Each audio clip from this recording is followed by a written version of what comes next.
एक बार मोबाइल में चेक करना अपने लाइव आ रही है क्या।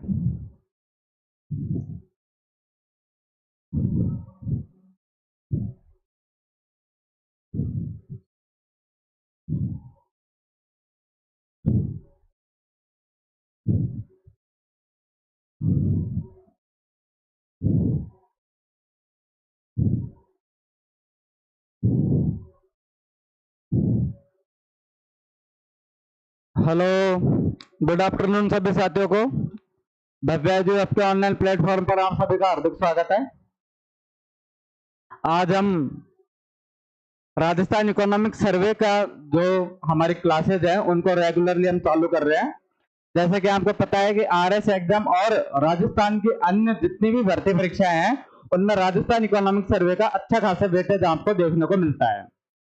तो आज की क्लास जो कि पूरी तरह से हमारे जो ऑफिशियल डाटा है, राजस्थान सरकार का जो ऑफिशियल सर्वे है उसके डाटे के अकॉर्डिंग क्या है, हमने आज की क्लास रहेगी। और जो हमारे सर्वे का जितनी भी क्लासेज आपको आएंगी वह सभी हमारे ऑफिशियल डॉक्यूमेंट्स के आधार पर रहेंगी। इनके अलावा हमारी क्लासेज में और क्या क्या हम अपडेट कर सकते हैं कि एक तो ये तरीका होता है सर्वे पढ़ने का कि सीधा से आप क्या कीजिए, राजस्थान सरकार द्वारा जारी सर्वे पढ़ लीजिए, लेकिन इस क्लास में हम साथ के साथ में करंट चीजों को भी जोड़ते हुए चलेंगे। जैसे सुजस हो गया या पीआईबी हो गया, उन सभी चीजों को भी हम जोड़ते हुए चलेंगे, क्योंकि बहुत से सर्वे जारी कब हुआ था, फरवरी 2026 में सर्वे जारी हुआ था।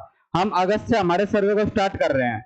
तो बहुत सी योजनाएं जिनमें राशि है या लाभार्थियों की संख्या है वह चेंज हुई है, तो उन सभी चीजों को हम क्या करंट से जोड़ते हुए चलेंगे। तो हमारी जो क्लासेस हैं वह आज से स्टार्ट होती हैं राजस्थान आर्थिक समीक्षा।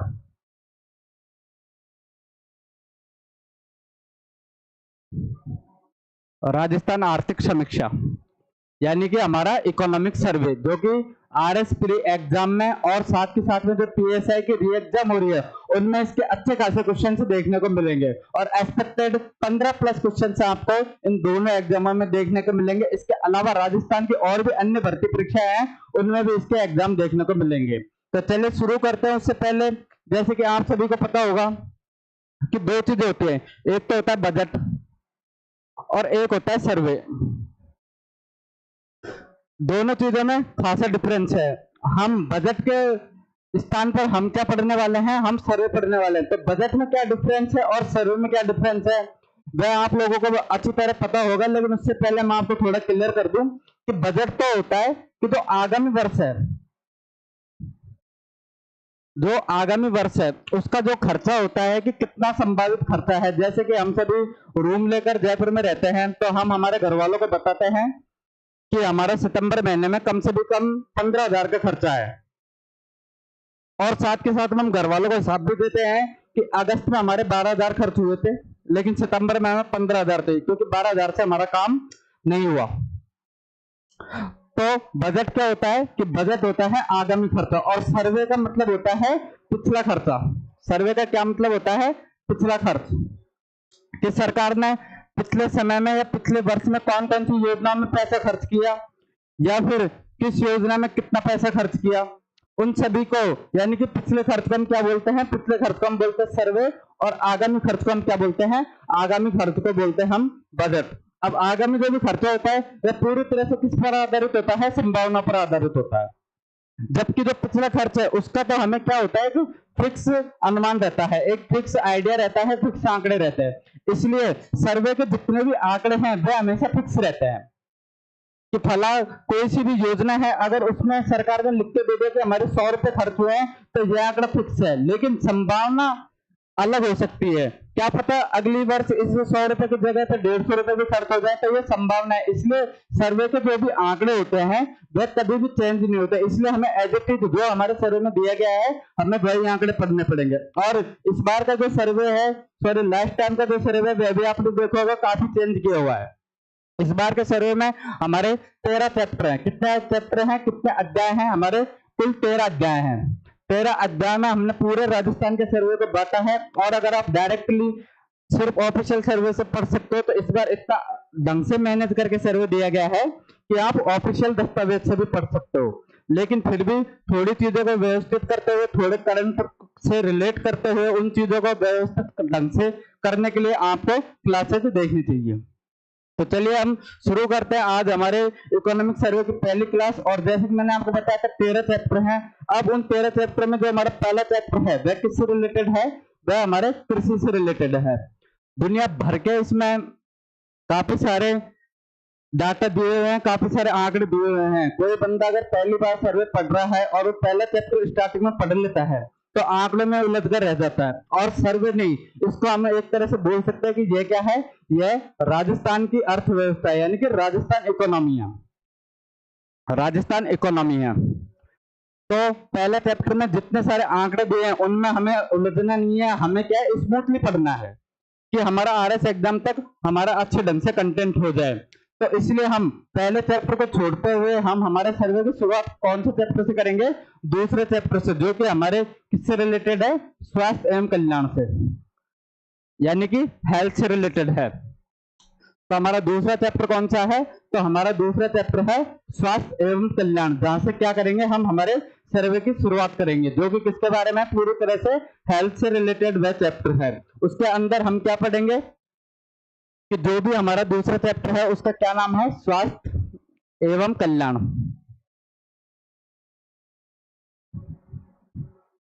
इसको हम 2-3 सेगमेंट में बांट के पढ़ेंगे। स्वास्थ्य एवं कल्याण में जो भी गवर्नमेंट द्वारा चलाई जाने वाली योजनाएं हैं उन सभी को क्या पढ़ेंगे? हम पढ़ेंगे। और ये योजना किससे रिलेटेड रहेंगी? ये सभी योजनाएं हेल्थ से रिलेटेड रहेंगी, यानी कि राजस्थान सरकार द्वारा हेल्थ सेक्टर में क्या किया जा रहा है। साथ ही साथ में राजस्थान गवर्नमेंट की जो भी योजनाएं हैं उनके अलावा हम और क्या पढ़ेंगे? इंडिया गवर्नमेंट की योजनाओं को भी पढ़ेंगे कि भारत सरकार द्वारा ऐसी कौन सी योजना चलाई जा रही है जिनका रोल राजस्थान में हमें देखने को मिल रहा है। तो यानी कि स्वास्थ्य एवं कल्याण में हम हेल्थ सेक्टर में चलाई जाने वाली राजस्थान सरकार और भारत सरकार की योजनाओं को पढ़ेंगे। उससे पहले योजना पढ़ें, उससे पहले क्या है कि इस चैप्टर के जब आप शुरुआत में इकोनॉमिक सर्वे में देखोगे तो आपको कुछ आंकड़े दिए गए हैं, कुछ इंडेक्स दी गई है इस प्रकार की कि इसके अंदर आंकड़े दिए गए हैं। ये टोटल 10 आंकड़े हैं। अब इन आंकड़ों को कैसे याद करना है, इस टेबल को कैसे याद करना है? तो उससे पहले ये आंकड़े अगर है किससे रिलेटेड? तो ये हमारे स्वास्थ्य से रिलेटेड आंकड़े हैं कि हमारे राज्य में कितने बच्चों का जन्म हो रहा है, प्लस उनमें से कितने बच्चे जीवित हैं, कितने बच्चे 1 महीने के अंदर मर जाते हैं, कितने बच्चे 1 साल में मर जाते हैं, कितने बच्चे 5 साल की उम्र तक मर जाते हैं। प्लस हमारे जो डिलीवरी हो रही है, बच्चों की जो डिलीवरी हो रही है वह क्या संस्थानों में हो रही है, उनको समय पर टीकाकरण उनका हो रहा है कि नहीं हो रहा है। ये सभी आंकड़े क्या हैं? हमारे सर्वे में पहले नंबर पर दिए गए हैं। ये सभी आंकड़े हमारे पहले नंबर पर दिए गए हैं। अब इन आंकड़ों को जुटाते कैसे हैं, इन आंकड़ों का अनुमान सरकार लगाती कैसे है? तो उसके लिए एक संस्था काम करती है, उस संस्था का नाम है NFHS। क्या नाम है? NFHS। अगर इसकी फुल फॉर्म करें तो नेशनल फैमिली हेल्थ सर्वे। ये एक संस्था है, कौन सी है? National family health survey. इसके द्वारा एक रिपोर्ट प्रेषित की जाती है। उसके आधार पर ये जो हमारे मृत्यु दर से रिलेटेड आंकड़े हैं वह सभी क्या निर्धारित किए जाते हैं। और उस रिपोर्ट को किस नाम से जानते हैं? क्योंकि NFHS के नाम से संस्था है, वह रिपोर्ट करते हैं। उससे पहले संस्था के बारे में जानते हैं कि यह रिपोर्ट आखिर निकालता कौन है? तो स्वास्थ्य मंत्रालय। और स्वास्थ्य मंत्रालय के साथ में एक मुंबई का एक NGO है, वह इस रिपोर्ट को निकालता है। मुंबई का एक NGO है, वह इस रिपोर्ट को निकालता है। और इसकी स्थापना कब हुई थी? तो 1992 यानी कि 92-93 में क्या होती है? इसकी स्थापना होती है। और इसी समय इसकी क्या आती है? फर्स्ट रिपोर्ट आती है। कब? 92-93 में क्या है? इसकी फर्स्ट रिपोर्ट आती है। और इसकी जो वर्तमान रिपोर्ट है वह कब आई थी? तो यहाँ पे ध्यान रखना है कि वर्तमान रिपोर्ट आई थी 2019 में। वर्तमान रिपोर्ट कब आती है? वर्तमान रिपोर्ट आती है 2019 में। और रिपोर्ट किस नाम से जानी जाती है? NFHS 5, क्योंकि यह इसकी कौन सी रिपोर्ट थी? 5वें नंबर की रिपोर्ट थी। किसकी? NFHS की। इसलिए इस रिपोर्ट को किस नाम से जाना जाता है? NFHS 5 के नाम से जाना जाता है। और NFHS 5 के अकॉर्डिंग क्या किया जाता है? हमारे मृत्यु दर का, टीकाकरण, संस्थागत प्रसव आदि जो भी आंकड़े हमारे सर्वे में दिए गए हैं उन सभी का निर्धारण किया जाता है। तो आइए एक बार हम टेबल देखते हैं। तो जो हमारी टेबल है आपको पता है 2019-21 में कौन सी रिपोर्ट आती है हमारी, NFHS-5 रिपोर्ट आती है। कब आती है, 2019 में। उसके आधार पर हमारे क्या दिए गए हैं, ये आंकड़े दिए गए हैं। अगर हम इन सभी को थोड़ा और डिटेल्स में देखें तो ये हमारे क्या है, स्वास्थ्य से रिलेटेड हमारे राजस्थान स्वास्थ्य संकेतक की कुछ प्रवृत्तियां हैं, जिसके आंकड़े हमारे किससे कंपैरिजन किए जा रहे हैं, राजस्थान के आंकड़े हमारे भारत से कंपैरिजन किए जा रहे हैं। अब इनके अंदर कौन कौन से आंकड़े हैं और वे हमें किस तरह से वे हमें टेबल में याद करने हैं। तो सबसे पहला जो आंकड़ा है वह बाल मृत्यु दर का है। सबसे पहला जो आंकड़ा है वह कौन सा है, बाल मृत्यु दर का। बाल मृत्यु दर को कितने बच्चों पर काउंट करते हैं, प्रति 1000 बच्चों पर। कितनी, प्रति 1000 जीवित बच्चों पर क्या किया जाता है, इसको काउंट किया जाता है। प्रति 1000 जीवित बच्चों पर इसको काउंट किया जाता है। और कितने तरीके से काउंट किया जाता है इसको, 3 तरीके से इसको काउंट किया जाता है। 3 तरीके कौन कौन से होते हैं, तो पहला तरीका होता है NNMR। पहला तरीका कौन सा होता है, NNMR। इसको क्या बोलते हैं, नियोनेटलिटी मॉर्टेलिटी रेट, यानी कि नवजात मृत्यु दर। NNMR का मतलब क्या होता है, नवजात मृत्यु दर।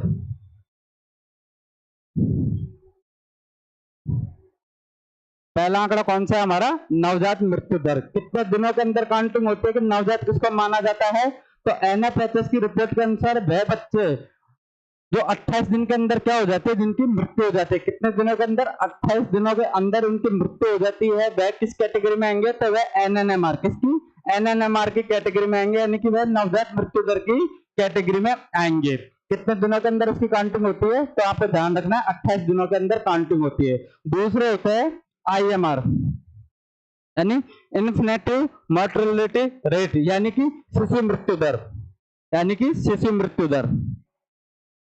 इसकी काउंटिंग कब तक होती है, तो आपको ध्यान रखना है कि शिशु मृत्यु दर की काउंटिंग होती है 1 वर्ष तक के जो भी बच्चे हैं, 1 वर्ष तक के जो भी जीवित 1000 बच्चों में से जो भी जीवित बच्चे हैं, उनके अंदर क्या होती है, IMR की काउंटिंग होती है। कब तक, 1 वर्ष तक इनकी काउंटिंग होती है। यानी कि कहने का मतलब यह है कि अगर कोई बच्चा 29 दिन का होकर मरता है तो उसकी काउंटिंग NNMR में ना होकर किस में काउंटिंग होगी, IMR में काउंटिंग होगी। यानी कि NNMR से ज्यादा क्या आएगा, IMR ज्यादा आएगा। क्योंकि अगर कोई बच्चा 29 दिन उसकी डेथ होती है तो वह NNMR में ना जाकर कहां पर जाएगा, तो उसकी काउंटिंग IMR में होगी। कहां पर होगी उसकी काउंटिंग, तो उसकी काउंटिंग होगी IMR में, उसकी काउंटिंग होगी।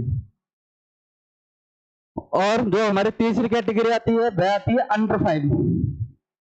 क्या आती है, अंडर 5 MR। अंडर 5 से मतलब होता है कि वह बच्चे जिनकी मृत्यु कब होती है, जिनकी मृत्यु 5 साल के अंदर, यानी कि 5 साल के अंदर जिन बच्चों की प्रति 1000 जीवित बच्चों में जिनकी मृत्यु होती है, वह कहां पर आते हैं, तो वह अंडर 5 MR के अंदर आते हैं। यानी कि मृत्यु दर, बच्चों की अगर मृत्यु दर की बात करें तो 3 कैटेगरी कौन कौन सी होती है, NNMR यानी कि नवजात मृत्यु दर, IMR यानी शिशु मृत्यु दर, और अंडर 5 यानी कि 5 साल तक के बच्चों की मृत्यु दर। NNMR की काउंटिंग कब होती है, 28 दिनों के लिए। IMR की काउंटिंग 1 वर्ष तक के बच्चों के लिए, और शिशु मृत्यु दर की 5 वर्ष तक के बच्चों के लिए। और इनको काउंट किया जाता है किसके सापेक्ष में, राजस्थान और इंडिया, इन दोनों के आंकड़े क्या है यहाँ पर देखे जाते हैं। किस किसके, राजस्थान के और इंडिया के, इन दोनों के आंकड़े क्या है यहाँ पर देखे जाएंगे। अब हम बात करें अगर इन आंकड़ों की, तो क्या आंकड़े हैं हमारे जो शिशु मृत्यु दर से है, तो NNMR के आंकड़े कितने हैं, 20। यानी कि राजस्थान में प्रति 1000 बच्चों में से कितने बच्चों की मृत्यु जो 28 दिन के अंदर अंदर हो जाती है, वह बच्चों की संख्या कितनी है, वह संख्या है 20। और ऐसे बच्चे जिनकी मृत्यु 1 साल के अंदर अंदर हो जाती है, उनकी संख्या है 30। और जिनकी मृत्यु 5 साल की एज तक हो जाती है, उनकी संख्या कितनी है, 37। यानी कि 20, 30 और 37। अब हमें इंडिया को याद करना है कि इंडिया में वह कितने बच्चे हैं जिनकी मृत्यु 28 दिन, 1 वर्ष और 5 वर्ष के अंदर हो जाती है। तो आपको जो राजस्थान के आंकड़े हैं, इन सभी में आपको क्या करना है, इन सभी में आपको +5 करना है।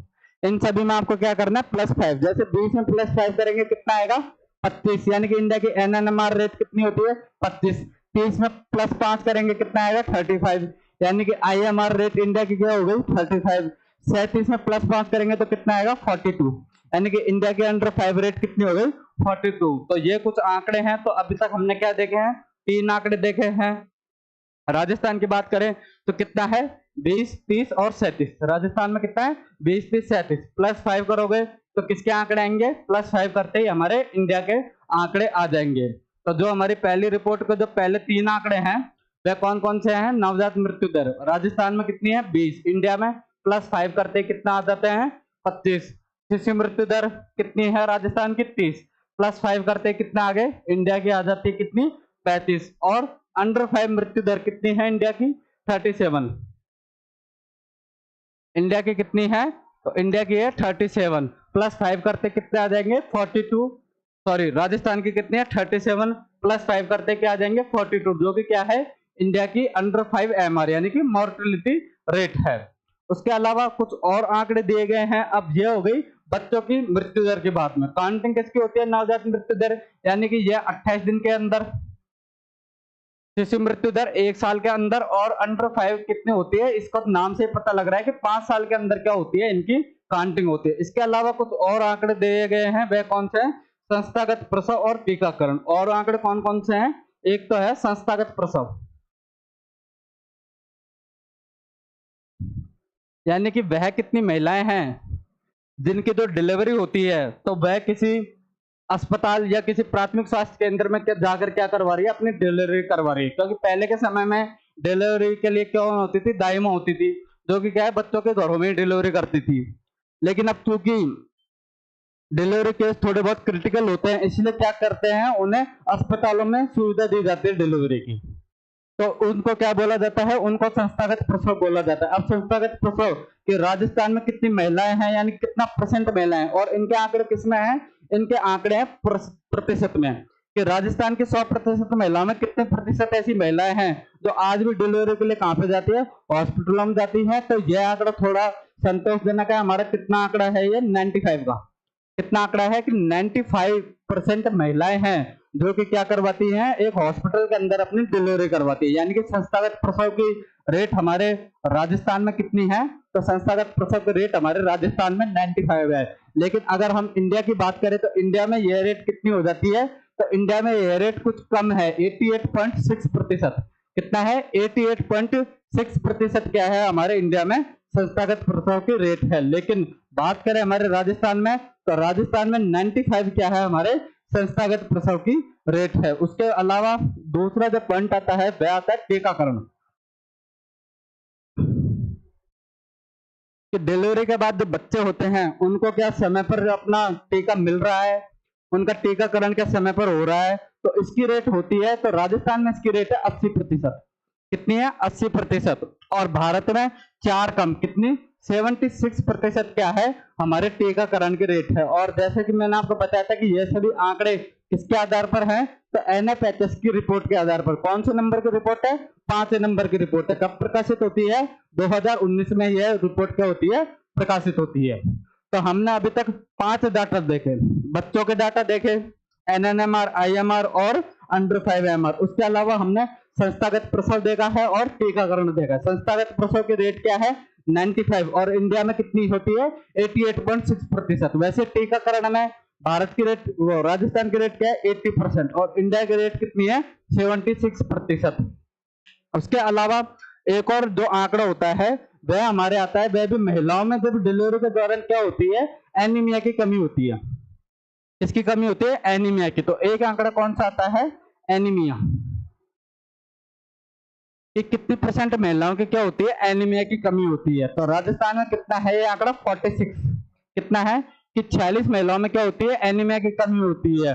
प्लस 6 करते हैं तो 52 क्या है 52 राजस्थान की महिलाओं की जो कमी है कि वह क्या है एनीमिया की कमी है, एनीमिया की कमी है।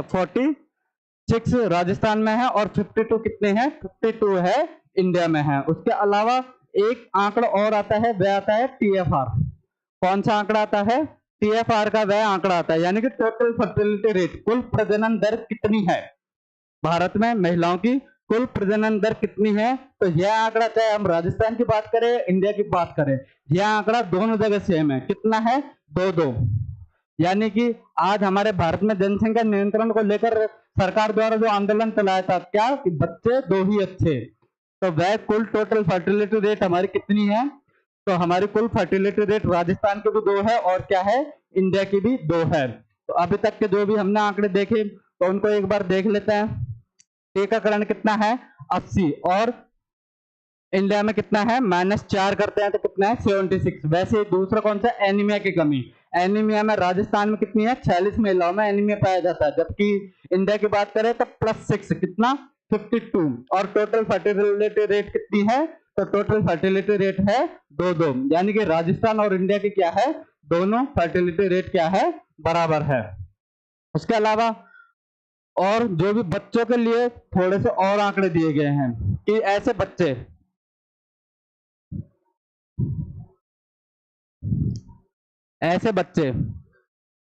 तब तक 5 वर्ष तक की आयु तक के ऐसे बच्चे जिनका एक तो क्या होता है कद कम होता है और दूसरे क्या होता है, दूसरे वह कद कम है, दुबलापन है,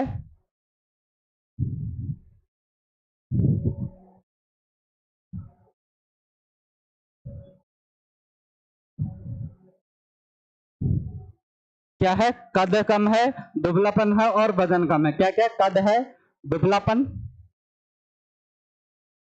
और एक क्या है, वजन कम है। ऐसे बच्चों की क्या की गई है, काउंटिंग की गई है। कितने साल की उम्र तक की गई है काउंटिंग, तो 5 वर्ष तक के बच्चों के उम्र में क्या की गई है, ये काउंटिंग की गई है। वही किसके परिप्रेक्ष्य में, राजस्थान और इंडिया। राजस्थान और इंडिया, अगर हम थोड़ी आंकड़ों की बात करें तो राजस्थान में 5 वर्ष तक के ऐसे कितने बच्चे जिनका कद कम होता है, तो इसके आंकड़े आपको सीक्वेंस याद करने, 32 का आधा कितना होता है 16 और 16 में +11 करेंगे तो कितना होता है 27। तो यह राजस्थान की क्या है, यह आंकड़े हैं। क्या क्या है, राजस्थान में वह बच्चे जिनका कद कम है कितने हैं 32, दुबलापन 16, 32 का आधा और वजन कम है कितना है 27, कितना है 27। इंडिया की अगर बात करें तो इन सभी आंकड़ों में +4, +3 और +5 करने हैं। इन सभी आंकड़ों में क्या करने हैं, +4, +3 और +5 करने हैं। अगर हम इंडिया के आंकड़े निकालेंगे तो कद में +4 करेंगे तो कितना आएगा 36, इसमें +3 करेंगे तो कितना आएगा 19 और 27 में +5 करेंगे तो कितना आएगा 32। तो यह क्या है, बच्चों के ऐसी रेट है जिनके कुछ 5 वर्ष तक के बच्चे जिनका कद कम है, उनमें दुबलापन है और उनका क्या है, वजन कम है। तो अभी तक के जो भी हमने आंकड़े देखे, अगर हम उन सभी को एक बार और अच्छी तरह से समराइज करें, क्योंकि इस टेबल से क्या है अच्छे खासे क्वेश्चन आते हैं। अगर हम इस टेबल को एक बार और रिवाइज करते हैं तो अभी तक हमने क्या क्या पढ़कर आए हैं कि अभी तक हमने क्या देखे, सबसे पहले मृत्यु दर देखी। मृत्यु दर में सबसे पहले हमने क्या देखा है, NNMR यानी कि शिशु मृत्यु दर कब तक होती है, ये 28 डेज के अंदर इसकी काउंटिंग होती है। उसके बाद में हमने क्या देखा है, IMR, ये 1 वर्ष तक की क्या होती है, इसकी काउंटिंग होती है। और अंडर 5 MR, ये 5 साल तक के बच्चों की क्या होती है, इसमें काउंटिंग होती है। हमने आंकड़े कहां कहां तक के देखे हैं, तो हमने आंकड़े राजस्थान और इंडिया तक के हमने आंकड़े देखे हैं।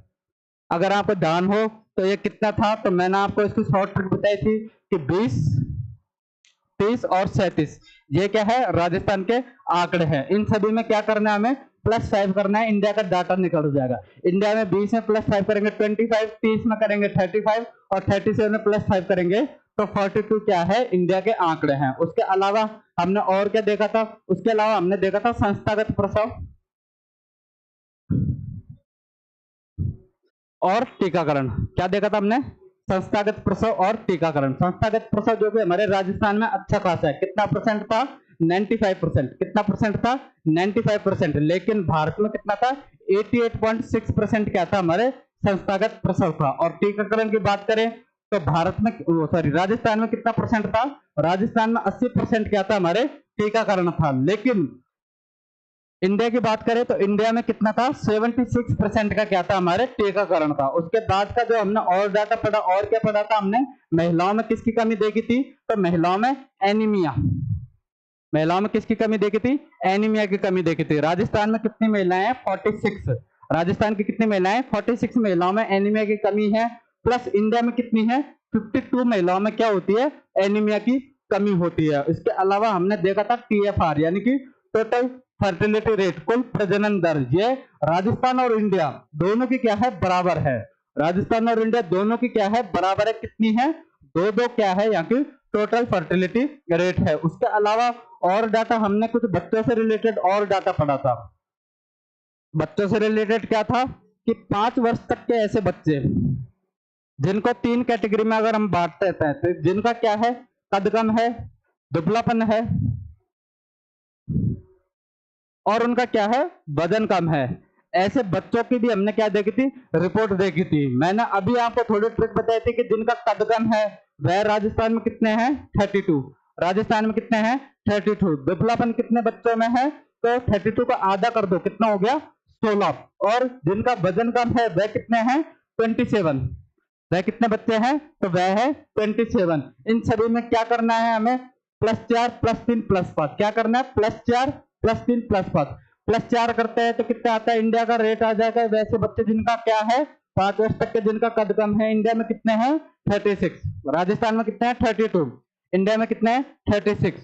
जो बच्चे दुबले हैं यानी कि जिनमें दुबलापन है तो वह कितने हैं, इंडिया में 19।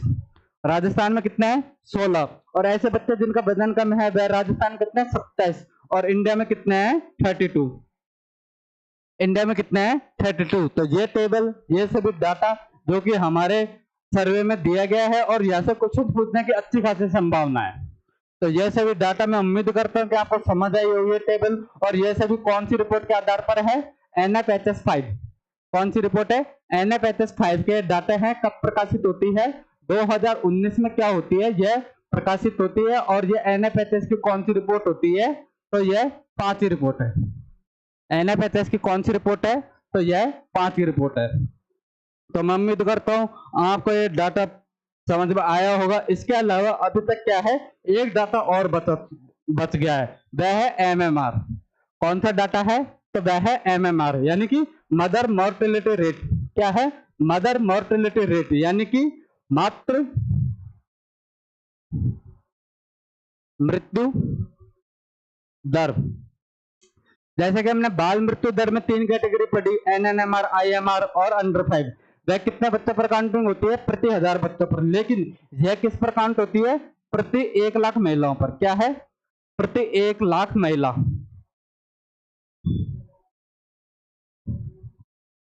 प्रति 1 लाख महिलाओं पर क्या होती है, MMR की काउंटिंग होती है। और MMR के आंकड़े कितने हैं, तो राजस्थान में इसके आंकड़े कितने हैं, तो राजस्थान में इसके आंकड़े हैं 86। राजस्थान में कितने, यानी कि 1 लाख में से 86 ऐसी महिलाएं हैं, 86 ऐसी महिलाएं हैं राजस्थान में जो कि अपनी डिलीवरी के दौरान जिनकी क्या हो जाती है, डेथ हो जाती है, मृत्यु हो जाती है। और अगर बात करें कि इंडिया में यह आंकड़ा कितना है, तो इंडिया में यह आंकड़ा है 88। इंडिया में यह आंकड़ा कितना है, 88 यानी कि 88 महिलाओं की क्या हो जाती है, प्रसव के दौरान, डिलीवरी के दौरान क्या हो जाती है, मृत्यु हो जाती है। और ये कितनी महिलाओं पर यह आंकड़ा निकाला जाता है, तो आपको ध्यान रखना है प्रति 1 लाख महिलाओं पर यह आंकड़ा निकाला जाता है। कहीं आप बाल मृत्यु दर के आंकड़ों को कहीं प्रति 1000 नहीं, इसको ध्यान रखना है कि प्रति 1 लाख महिलाओं पर क्या निकाला जाता है, यह आंकड़ा निकाला जाता है। तो अभी तक जो हमने टेबल्स देखी है उन सभी की हमने अभी पूरी डिटेल्स ले ली है। और एक बार आप इसको रिवाइज कर सकते हो कि नवजात मृत्यु दर कितनी है राजस्थान में, 20। शिशु मृत्यु दर 30 और अंडर 5 कितनी है, 37। 20, 30, 37। इन सब में +5 करोगे तो क्या आ जाएगी, आपको इंडिया की रेट आ जाएगी। उसके बाद संस्थागत प्रसव कितना है राजस्थान में, 95। और इंडिया में कितना है, 88.6। कितना है, 88.6% क्या है यहाँ पर संस्थागत प्रसव है। टीकाकरण की बात करें तो राजस्थान में कितना है, 80। इंडिया में कितना है, 76। एनीमिया राजस्थान में 46 और इंडिया में कितना है, 52। टोटल फर्टिलिटी रेट इंडिया और राजस्थान की क्या है, बराबर बराबर है। बच्चों में कद, दुबलापन और कम वजन क्या है, 32, 16, 27। क्या है, 32, 16, 27। +4 करेंगे 36, +3 करेंगे 19 और +5 करेंगे तो 32 क्या है, यह बच्चों में कद कम है, दुबलापन है और क्या है, कम वजन है। उसके बाद में सबसे इंपॉर्टेंट डाटा आपको ध्यान रखना है मातृ मृत्यु दर का। राजस्थान में कितना है, 86 और इंडिया में कितना है, 88। और मातृ मृत्यु दर कितने पर, प्रति 1 लाख महिलाओं पर निकाली जाती है। कितने पर, प्रति 1 लाख महिलाओं पर, प्रति 1 लाख महिलाओं पर क्या निकाली जाती है, मातृ मृत्यु दर निकाली जाती है। तो यह सभी क्या है, तो यह सभी हमारे जो भी टेबल देखी थी हमने वह सभी हमने रिवाइज कर ली है। तो यह जो हमारे बजट के शुरुआती है जो दूसरा चैप्टर है उसमें सबसे पहले क्या थे, कुछ आंकड़े थे, वह सभी आंकड़े हमने अच्छी तरह से देख लिए हैं। आप क्लास को दोबारा अगर देखोगे तो आपको वह आंकड़े समझ में आ जाएंगे। और जो भी अभी इस समय क्लास को देख रहा है तो मैं एक बार उनसे थोड़ी अपील करूंगा कि वह हमारे चैनल को क्या करें, सब्सक्राइब करें, ताकि हमारी टीम को और ज्यादा मोटिवेशन मिले और ज्यादा से ज्यादा क्या करें, इस वीडियो को शेयर करें। तो दूसरे चैप्टर में जो सबसे पहले हमारे क्या थे, आंकड़े थे, कुछ आंकड़े थे, एक टेबल थी, उन सभी को हमने क्लियर कर लिया। उन सबके बाद में जो दूसरा चरण है वह क्या है, उसमें कुछ योजनाएं दी गई हैं, कुछ योजनाएं दी गई हैं जो कि किससे रिलेटेड है, हमारे स्वास्थ्य से रिलेटेड है, हमारे हेल्थ से रिलेटेड योजनाएं हैं। तो दूसरे पार्ट में हम क्या पढ़ेंगे इस चरण में, कि हमारी कुछ योजनाओं के बारे में पढ़ेंगे। तो हम चलिए शुरू करते हैं। अब हमारी स्वास्थ्य विभाग की जो कुछ योजनाएं हैं उनको देखते हैं। लेकिन उससे पहले आपको पता होना चाहिए कि जो हमारा बजट है कब का, 2026-27 यानी कि जो आगामी बजट है उसके अंदर जो हमारा स्वास्थ्य बजट जारी किया गया है वह कितना है। सीधा सा एक लाइन का आपसे एक फैक्ट का क्वेश्चन पूछा जाएगा तो आपको ध्यान रखना है कि इस बार का जो हमारा स्वास्थ्य बजट है वह कितना आया है, 32,531 करोड़। कितना आया है, 32,531 करोड़ क्या जारी किया गया है, हमारा स्वास्थ्य बजट जारी किया गया है। और WHO ने एक निर्देश जारी करके क्या कहा गया है कि जो भी सरकार है, चाहे केंद्र की हो या राज्य की हो, सभी देशों के लिए निर्देश किसका है, WHO का, कि वह अपने कुल बजट का, क्या, कुल बजट का 7.5%, कुल बजट का कितना, 7.5% किस पर खर्च करेंगे, स्वास्थ्य पर। किस पर खर्च करेंगे, स्वास्थ्य पर खर्च करेंगे। यह किसका निर्देश है, तो WHO का निर्देश है। और हमारे राजस्थान का कुल बजट कितना है, तो राजस्थान का कुल बजट क्या है, 32,531 करोड़। अब इन पैसों की आखिर जरूरत क्या है, ये बजट किसके लिए इशू किया जाता है, तो इन पैसों से, इन बजट से सरकार क्या लॉन्च करती है, योजना और नीति। सरकार क्या बनाती है, इन पैसों से योजना और नीति पर व्यय करती है। और जैसे कि मैंने आपको बताया था कि इस चैप्टर के सेकंड पार्ट में हम क्या पढ़ेंगे, हम राजस्थान सरकार की सारी योजनाएं पढ़ेंगे, साथ के साथ में हम इंडिया की भी योजनाएं पढ़ेंगे। किससे रिलेटेड, हमारे स्वास्थ्य से रिलेटेड। तो सबसे पहले जो हमारी सबसे इंपॉर्टेंट योजना होती है, तो सबसे इंपॉर्टेंट योजना हम सबसे पहले पढ़ेंगे, तो वह कौन सी योजना है, वह है प्रधानमंत्री आयुष्मान भारत योजना। कौन सी योजना है, प्रधानमंत्री आयुष्मान भारत योजना। नाम से पता लग रहा है कि सबसे पहले तो आपको यह पता होना चाहिए किसी भी योजना पढ़ने से पहले कि वह राजस्थान की है या भारत की है। तो इस पर नाम किसका आ रहा है, प्रधानमंत्री। योजना के नाम पे शुरुआत में क्या आ रहा है, प्रधानमंत्री। प्रधानमंत्री केंद्र सरकार का प्रतिनिधि यानी कि भारत सरकार का प्रतिनिधि। तो जाहिर सी बात है यह योजना किसकी रहेगी, भारत सरकार की। यह योजना किसकी रहेगी, भारत सरकार की। किससे रिलेटेड है, स्वास्थ्य से रिलेटेड है। तो भारत सरकार का कौन सा मंत्रालय इसको संचालित करेगा, तो स्वास्थ्य एवं परिवार कल्याण मंत्रालय। कौन सा मंत्रालय, स्वास्थ्य एवं परिवार कल्याण मंत्रालय। कौन सा मंत्रालय, स्वास्थ्य एवं परिवार कल्याण मंत्रालय। इसके नाम से क्या करना है, हमें चीजों को डिकोड करना है। तो सबसे पहले हम कौन सी योजना पढ़ेंगे, तो सबसे पहले हम पढ़ेंगे प्रधानमंत्री आयुष्मान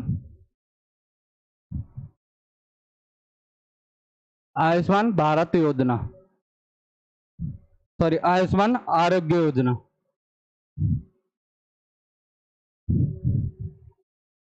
आयुष्मान आरोग्य योजना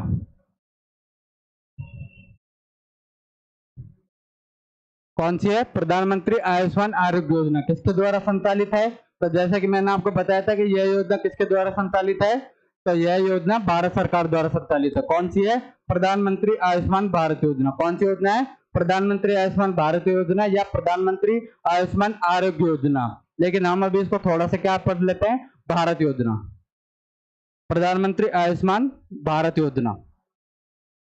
अब सबसे पहले हम ये करते हैं कि यह कब स्टार्ट हुई थी, तो आपको ध्यान रखना है कि यह स्टार्ट हुई थी 23 सितंबर 2018 को। कब स्टार्ट होती है, 23 सितंबर 2018 को इस योजना का क्या होता है, शुभारंभ होता है। कब, 23 सितंबर 2018 को इस योजना का शुभारंभ होता है। और इस योजना में कुल कितने कंपोनेंट है? तो इस योजना में कुल 3 घटक है।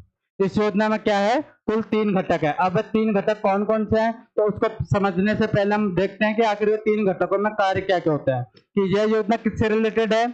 तो हम जानते हैं कि यह योजना हेल्थ से रिलेटेड है। किससे रिलेटेड है? तो यह योजना हेल्थ से रिलेटेड है। तो हेल्थ से रिलेटेड है तो सबसे पहले यानी कि इलाज, हम नॉर्मल लैंग्वेज में आसान भाषा में समझेंगे, यानी कि इलाज से रिलेटेड है। तब इलाज कहाँ पर होगा? तो उसके लिए क्या किया सरकार ने कि आपके इलाज के लिए हम क्या करेंगे, एक प्राथमिक स्वास्थ्य केंद्र बनाएंगे। इलाज के लिए क्या करेंगे? तो पहले कंपोनेंट में सरकार ने क्या कर दिया, प्राथमिक स्वास्थ्य केंद्रों की स्थापना कर दी। क्या बना दिए? प्राथमिक स्वास्थ्य केंद्र। अब आपने बोला कि चलो ठीक है, आपने इलाज तो हमें प्राथमिक स्वास्थ्य केंद्र में मिल जाएगा, लेकिन इलाज के लिए पैसे चाहिए, उसके लिए आप क्या करोगे? तो दूसरे घटक में सरकार ने कहा कि हम आपका क्या कर देंगे, बीमा कर देंगे। कैसा? स्वास्थ्य बीमा कर देंगे। तो दूसरे घटक में क्या दे दिया सरकार ने? स्वास्थ्य बीमा दे दिया। यानी कि पहले घटक में क्या हमने पूछा सरकार से कि हम इलाज कहाँ करवाएं, आपने हेल्थ के लिए तो योजना लॉन्च कर दी, लेकिन हम इलाज कहाँ करवाएं? तो पहले चरण में बोल दिया कि हम आपके लिए क्या कर देंगे, प्राथमिक स्वास्थ्य केंद्रों की स्थापना कर देंगे। फिर सेकंड क्वेश्चन हमारा था कि हम इलाज के लिए पैसे कहाँ से लाए। तो सरकार ने क्या बोला कि हम इलाज के लिए आपका क्या करवा दिया जाएगा, बीमा करवा दिया जाएगा। लेकिन फिर आपके मन में तीसरा क्वेश्चन आता है कि ठीक है, इतने सारे लोग हैं भारत में, कौन प्राथमिक स्वास्थ्य केंद्र पे इलाज ले पाया नहीं ले पाया, किसको आपकी योजना का लाभ मिला है नहीं मिला, इस बात का पता आप कैसे लगाओगे? तो फिर सरकार जवाब देती है कि इसके लिए हम क्या कर देंगे, इस योजना का हम डिजिटलीकरण कर देंगे। यानी कि इस योजना को हम क्या बना देंगे, डिजिटल बना देंगे। क्या कर देंगे? इस योजना को हम डिजिटल बना देंगे। तो बस ये 3 क्या है, प्रधानमंत्री आयुष्मान भारत योजना के 3 घटक है। कौन कौन से हैं? पहले तो प्राथमिक स्वास्थ्य केंद्रों की स्थापना, सेकंड नंबर पे है बीमा, और तीसरे नंबर पर क्या है, इस योजना का डिजिटलीकरण। अब हम एक एक चीज को क्या है थोड़ा विस्तार से देख लेते हैं। तो हम कौन सी अभी योजना पढ़ रहे थे, प्रधानमंत्री पीएम आयुष्मान भारत योजना, पीएम आयुष्मान भारत योजना। कितने घटक देखे हमने, और सबसे पहले कब स्टार्ट होती है? तो यह 23 सितंबर 2018 को क्या होती है, इस योजना की शुरुआत होती है। और इस योजना के कितने घटक है? 3 घटक है। अब हम एक एक घटक को हम थोड़ा और डिटेल्स में पढ़ेंगे। सबसे पहले हमने क्या कहा कि जो हमारा प्रथम घटक है, कि सबसे पहले हम क्या कर देंगे, सबसे पहले हम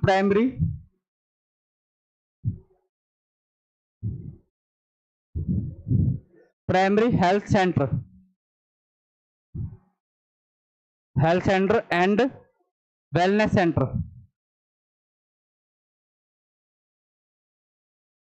सबसे पहले क्या बोला सरकार ने कि हम primary health centre and wellness centre के क्या कर देंगे, स्थापना कर देंगे। इसमें थोड़ी स्पेलिंग मिस्टेक होती है, आप अपने हिसाब से देख लेना, लेकिन आप शब्दों को पकड़े। यानी कि हम क्या कर देंगे, सबसे पहले प्राथमिक स्वास्थ्य केंद्र खोल देंगे। सबके लिए क्या कर देंगे, प्राथमिक स्वास्थ्य केंद्र खोल देंगे। लेकिन सरकार द्वारा अभी हाल ही में कब, नवंबर 2023 में इन जो प्राथमिक स्वास्थ्य केंद्र है उनका नाम परिवर्तित कर दिया गया। क्या है? नवंबर 2023 में ये जो प्राइमरी हेल्थ सेक्टर है इनको इनका नाम परिवर्तित करके क्या कर दिया गया है, आयुष्मान। क्योंकि ये कौन सी योजना के रिलेट है, आयुष्मान भारत योजना से, इसलिए इनका नाम परिवर्तित करके क्या कर दिया गया है, आयुष्मान आरोग्य मंदिर। क्या नाम रख दिया गया है, आयुष्मान आरोग्य मंदिर। अगर इसकी शॉर्ट फॉर्म देखें तो इसकी शॉर्ट फॉर्म बनाई है आम, आयुष्मान आरोग्य मंदिर। यानी कि इनको क्या बना दिया गया है, इनको आम बना दिया गया। क्या? आयुष्मान आरोग्य मंदिर, जो कि प्रधानमंत्री आयुष्मान भारत योजना का क्या है, प्रथम घटक है। इनके अंदर हर जिले में, हर राज्य में क्या बनाए गए हैं, आयुष्मान भारत मंदिरों का निर्माण करवाया गया है। इन पर क्या मिलेगा, इलाज मिलेगा। कितने तरह का इलाज मिलेगा, कितने प्रकार की सेवाएं मिलेंगी, तो आपको ध्यान रखना है कि यहाँ पर 12 प्रकार की सेवाएं, कितनी, 12 प्रकार की क्या मिलेंगी, यहाँ पर सेवाएं मिलेंगी। और ये कहाँ पर खोले जाएंगे, गांव ढाणियों में। प्राथमिक स्वास्थ्य केंद्र कहाँ पे खोले जाएंगे, गांव ढाणियों में। और कितने प्रकार की सेवाएं यहाँ पर आपको दी जाएगी, तो आपको ध्यान रखना है कि 12 प्रकार की सेवाएं आपको दी जाएंगी। अगर आपको पता करना हो कि 12 प्रकार की सेवाएं कौन कौन सी हैं, तो जैसा कि आप खुद से सवाल पूछ के देखिए कि आप अगर किसी गांव में रहते हो तो आपको कौन कौन सी ऐसी सुविधाएं हैं जो कि आपको गांव में मिल जाए। तो आपका जवाब होगा कि नॉर्मली खांसी सर्दी जुकाम बुखार की दवा मिल रहा है हमें टाइम से।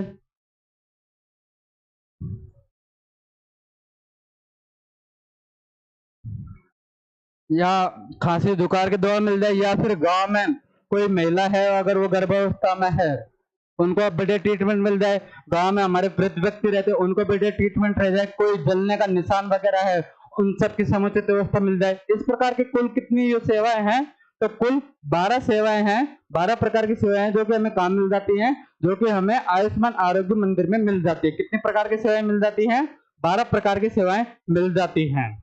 तो यह कहां पर है? यह गांव में इनको क्या किया जाता है? संचालित किया जाता है। अब अगर आपसे पूछा जाए कि राजस्थान में कुल कितने ऐसे आयुष्मान आरोग्य मंदिर हैं, तो जो हमारे पोर्टल पर जो इस समय संचालित होते हैं तो 19,877। कितने? 19,877 कुल ऐसे हमारे राजस्थान में क्या है? आयुष्मान आरोग्य मंदिर है। एक बार थोड़ा और अगर डाटा अगर चेक करें तो कितने हैं? 19,877 हमारे कुल क्या है? आयुष्मान आरोग्य मंदिर जो कि राजस्थान में संचालित हो रहे हैं। यह जो ऑफिशियल इकोनॉमिक सर्वे की टेबल है, हालांकि कितने ये प्राथमिक स्वास्थ्य केंद्र, पीएचसी, एचसी, यूजीएचसी, ये आपके काम के नहीं है, आपको सिर्फ फिक्स डिजिट याद रखनी है कि कुल कितने हैं। तो 19,877 कितने हैं? 19,877 हमारे राजस्थान में क्या संचालित हो रहे हैं? 19,877 हमारे राजस्थान में आयुष्मान आरोग्य मंदिर संचालित हो रहे हैं। दिन में कुल कितने प्रकार की सेवाएं मिल रही हैं? तो दिन में हमें कुल 12 प्रकार की सेवाएं हमें मिल रही हैं। तो यह कहां पर संचालित हो रहे हैं? तो यह हमारे गांव ढाणियों में संचालित हो रहे हैं। लेकिन जिस समय यहाँ पर कांग्रेस की सरकार थी, क्योंकि आपको पता है ये योजना की शुरुआत कब होती है? 2018 में। 2018 में राजस्थान में सरकार कौन सी आती है? कांग्रेस की। तो कांग्रेस सरकार में अशोक गहलोत के समय शहरों में एक मुहिम, एक स्कीम लॉन्च की गई थी। कौन सी? जनता क्लिनिक। दिल्ली में आपको पता है अरविंद केजरीवाल जी जब सत्ता में आए थे तो उन्होंने एक योजना चालू की थी, मोहल्ला क्लिनिक। उसी की तरह पर राजस्थान की अशोक गहलोत सरकार ने जनता क्लिनिक नाम से क्या की थी? योजना लॉन्च की थी। तो जनता क्लिनिक के नाम से जो योजना लॉन्च की थी वह कहां पर की थी? स्पेशली वह शहरी क्षेत्रों में।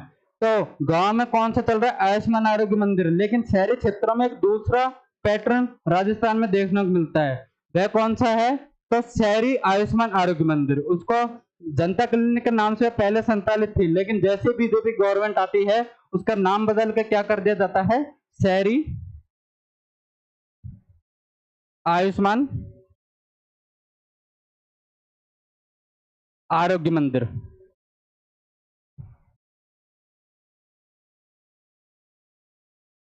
उसका नाम बदल के क्या कर दिया जाता है?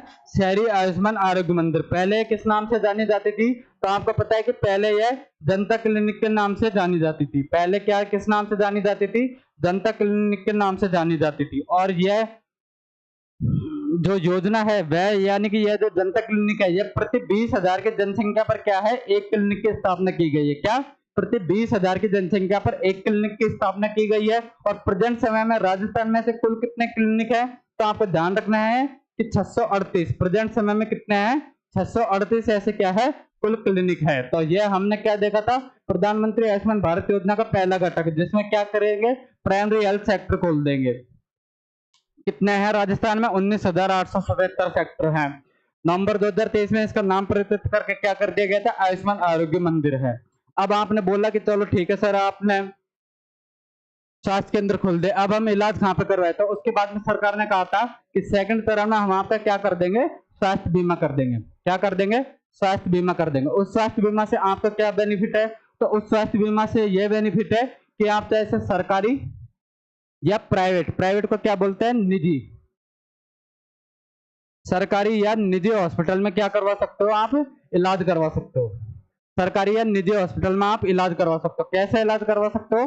कैशलेस, यानी कि आपको पैसा नहीं देना, सिर्फ आपको क्या है? इस योजना का पात्रता पत्र दिखाना है, पात्रता पत्र दिखाना है। यानी कि कैसे इलाज करेंगे? हम कैशलेस इलाज करेंगे। उसके उपरांत भी आपको कितने की सहायता राशि दी जाएगी? तो 5 लाख रुपए। कितने की सहायता राशि दी जाएगी? कि आपको 5 लाख रुपए की हम क्या कर देंगे? आर्थिक सहायता कर देंगे। किसके तहत? हमारी आयुष्मान भारत योजना के स्वास्थ्य बीमा के तहत। कि आपको सरकारी या निजी हॉस्पिटल में आप क्या करवा सकते हो? इलाज करवा सकते हो। इलाज कैसा रहेगा? कैशलेस होएगा।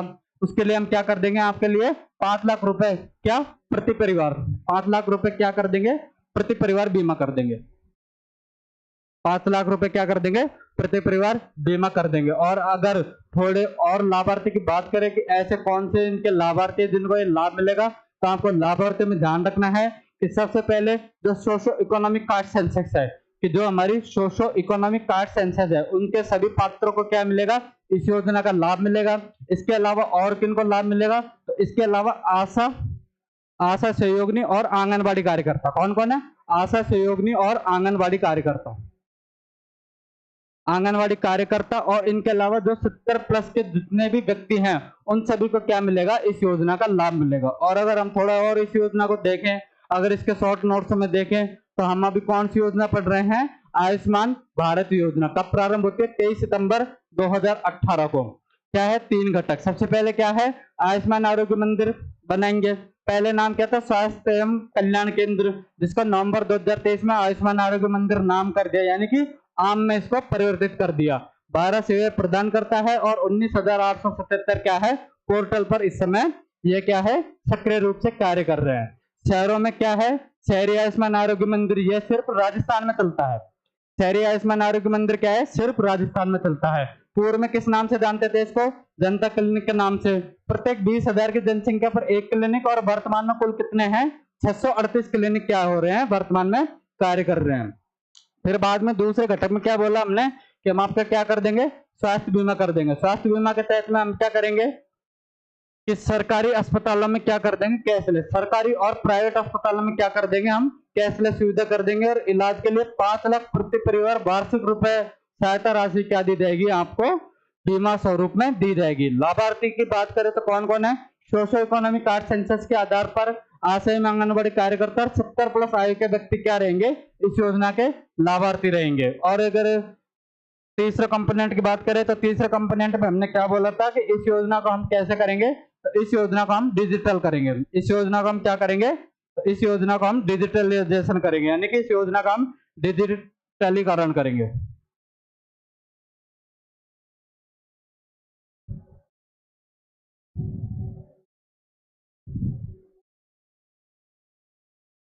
यानी कि तीसरे चरण में क्या है, तो तीसरे चरण में इस योजना को हम क्या कर देंगे, डिजिटल।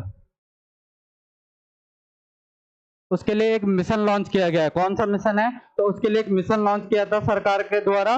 कब? 27 सितंबर 2021 को। क्या है, आयुष्मान भारत हेल्थ अकाउंट। कौन सा मिशन लॉन्च किया गया था, आयुष्मान भारत हेल्थ अकाउंट। डिजिटलीकरण करने के लिए कब है, 27 सितंबर 2021 को इस योजना की शुरुआत की गई थी। इसके तहत क्या किया गया था, तो आयुष्मान भारत हेल्थ अकाउंट। कौन सा है, आयुष्मान भारत हेल्थ अकाउंट क्या किया जाएगा, जारी किया जाएगा। क्या जारी किया जाएगा, आयुष्मान भारत हेल्थ अकाउंट।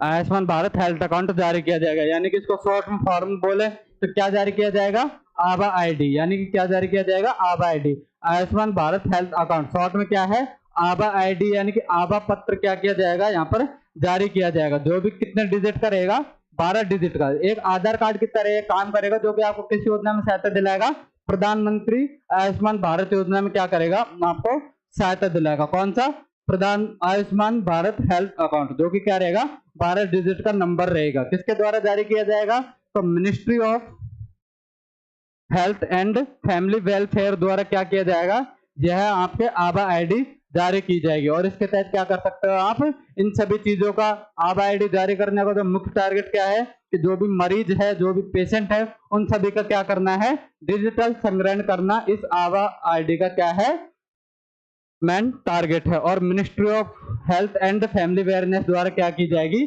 यह आभा आईडी जारी की जाएगी। और थोड़े फैक्ट की बात करें तो राजस्थान में कितने हैं, राजस्थान में कुल 6.25 करोड़ लोग, क्या है, राजस्थान में 6.25 करोड़ क्या बन चुकी है, हमारी आभा आईडी बन चुकी है। कितनी, 6.25 करोड़ हमारी राजस्थान में कुल आभा आईडी बन चुकी है। और जो पीएम आम योजना है, प्रधानमंत्री आयुष्मान भारत योजना है, इससे क्या है कि कुल 10 करोड़ परिवार क्या जुड़ चुके हैं, इस योजना से जुड़ चुके हैं।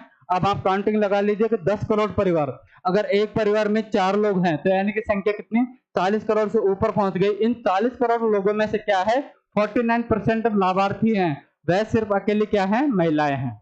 यानी कि यह योजना ज्यादातर किसके लिए बेनिफिट रही है, तो महिलाओं के लिए यह योजना बेनिफिट रही है और इनमें कितने हैं 10 करोड़ परिवार क्या जुड़ चुके हैं इस योजना से जुड़ चुके हैं। और कितनी राजस्थान में आबादी 6.25 करोड़ राजस्थान में आबादी बन चुकी है।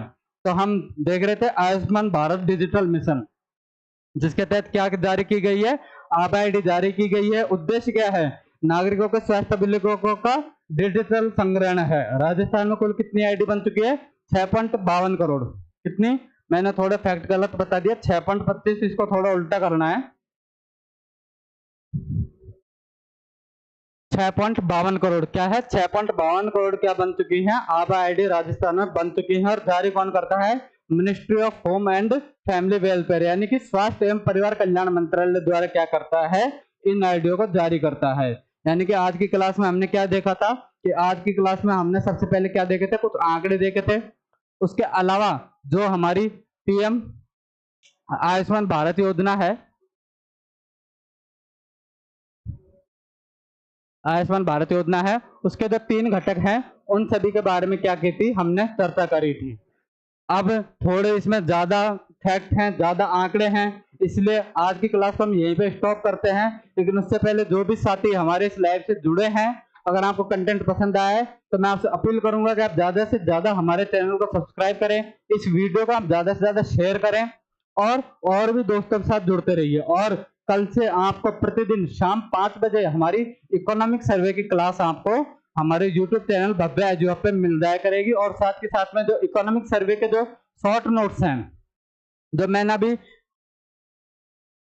इस बोर्ड पर चलाए थे, वह सभी शॉर्ट नोट्स आपको हमारे टेलीग्राम चैनल भव्य एजुअप पर आपको शॉर्ट नोट्स मिल जाएंगे, जिसकी लिंक हमारे वीडियो में रहेगी। टेलीग्राम चैनल की लिंक हमारे वीडियो में रहेगी। आप ज्यादा से ज्यादा हमारे चैनल को सब्सक्राइब कीजिए, वीडियो को शेयर कीजिए और रेगुलर तैयारी के लिए कल से शाम को 5 बजे हमारे चैनल से जुड़िए। धन्यवाद आप सभी का इस लाइव सेशन में जुड़ने के लिए। मिलते हैं आप सभी से कल।